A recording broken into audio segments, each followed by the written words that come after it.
अस्सलाम वालेकुम। तो आज हम इसी चैप्टर का जो है वो दूसरा एक टॉपिक करेंगे जिसका नाम है लैरेंजियल डिप्थेरिया। तो लैरेंजियल डिप्थेरिया बेसिकली क्या चीज़ है?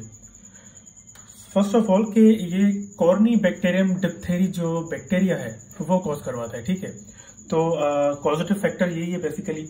तो ये एक इन्फेक्शन है जो कि मतलब कि फेरेंजियल इन्फेक्शन होता है ना, उसकी एक एक्सटेंशन समझ लो, ठीक है। जो मतलब कि अगर फेरेंजियल इन्फेक्शन हो रहा है तो फिर वो आगे अगर वो इन्फेक्शन बढ़ रहा है तो फिर ये मतलब कि इसको भी जो है वो लेरेंस को भी जो है वो अफेक्ट कर लेगा, इन्वॉल्व कर लेगा, ठीक है।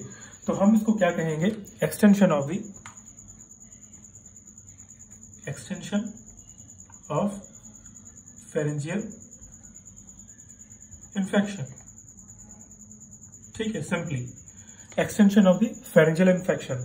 तो फॉर सपोज कि अगर इन्फेक्शन जो है वो इफ इन्फेक्शन वो लिमिटेड है कहां तक? लैरिंक्स तक, ठीक है।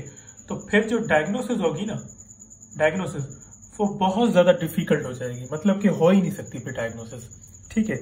तो इसकी मैं अगर पैथोलॉजी की अगर बात कर लूं तो पैथोलॉजी में क्या है? पैथोलॉजी में क्या है? पैथोलॉजी की मैं अगर पहले बात करूं तो इसमें ये होगा कि जो म्यूकोसा होती है ना, इन्फेक्टेड म्यूकोसा, ठीक है, वो नेक्रोज हो जाती है, ठीक है।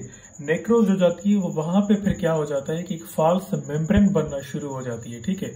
फॉल्स मेम्ब्रेन बनना शुरू हो जाती है तो फिर क्या होता है कि हम अगर उस फॉल्स मेम्ब्रेन को जो है वो निकालना भी चाहे ना, रिमूव भी करना चाहे वहां से, तो फिर वहां पे ब्लीडिंग होना शुरू हो जाती है, ठीक है। फिर कुछ देर के बाद वो मेम्ब्रेन जो है वो फिर से बनना शुरू हो जाती है, रिफॉर्म होना शुरू हो जाती है, ठीक है।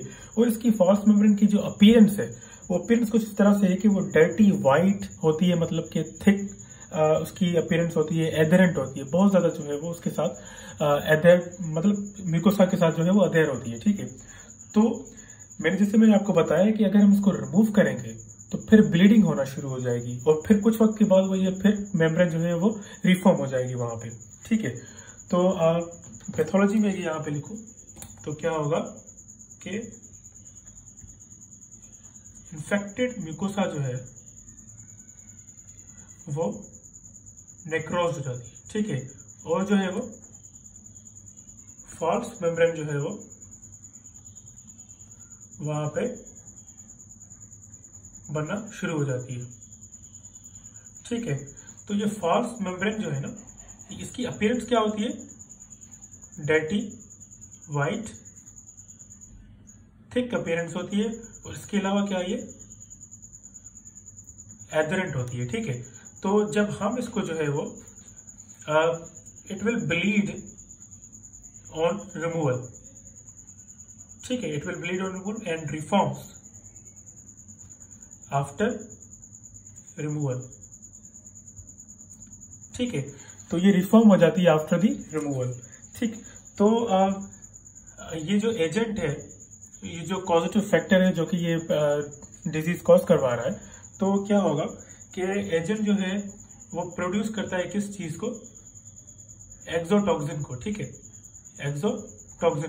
एक्सोटॉक्सिन प्रोड्यूस करेगा तो फिर वो क्या करवाएगा? It will lead to the three things. क्या?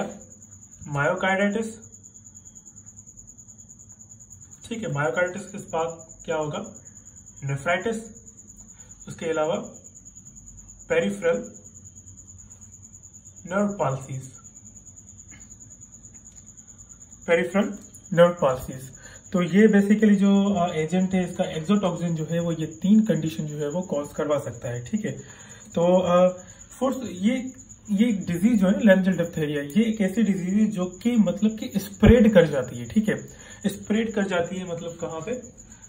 ये डिजीज जो है वो स्प्रेड कर जाती है from reason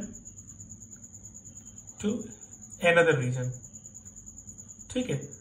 from region to another region जो है वो ये मतलब कि स्प्रेड कर जाती है, और फिर ये इन्वॉल्व करती है किन चीजों को? Involve the pharynx, nose and the tonsils and the trachea, ठीक है। तो ये इन सबको जो है वो इन्वॉल्व कर रही होती है। इसके अलावा क्या चीज है कि इसमें जो है वो सर्वाइकल लिम्फ नोड जो होते हैं वो भी जो होते हैं क्या होते हैं, इनलार्ज होते हैं। ठीक है, तो ये बेसिकली इसके जो है वो फीचर्स हैं कुछ इस कंडीशन में। अब इसके क्लिनिकल फीचर्स की मैं बात करूं तो क्लिनिकल फीचर्स क्या होंगे, वही सिंपल जो मैंने आपको पहली वीडियोस में बताए हैं कि हॉर्सनेस होगी वॉइस में, मतलब कि रफनेस ऑफ वॉइस हो जाएगी, हॉर्सनेस होगी। उसके अलावा जो है वो डिस्निया होगी। ठीक है, इसके अलावा जो है वो स्ट्राइडोर भी होगा। स्ट्राइडोर के अलावा और कौन सी चीज़ है, कफ भी होगा। ठीक है, तो ये सारी जो है वो चीज़ें क्लिनिकल फीचर्स के जो है वो कॉमन है।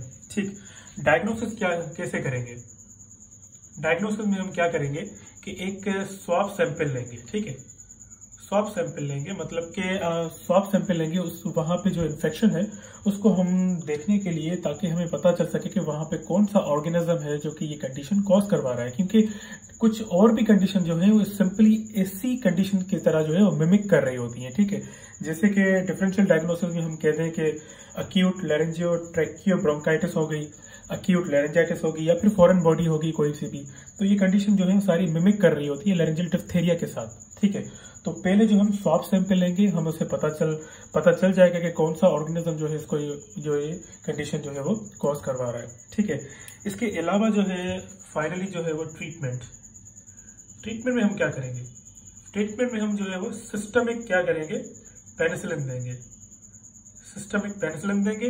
इसके अलावा क्या देंगे, एंटी डिप्थेरियल सीरम देंगे। ठीक है, इसके अलावा क्या देंगे, हम सपोर्टिव ट्रीटमेंट भी करेंगे, सपोर्टिव ट्रीटमेंट भी करेंगे मतलब कि ऑक्सीजन सक्शन भी करेंगे। ठीक है, और इसके अलावा हम आईवी फ्लूइड्स भी देते हैं।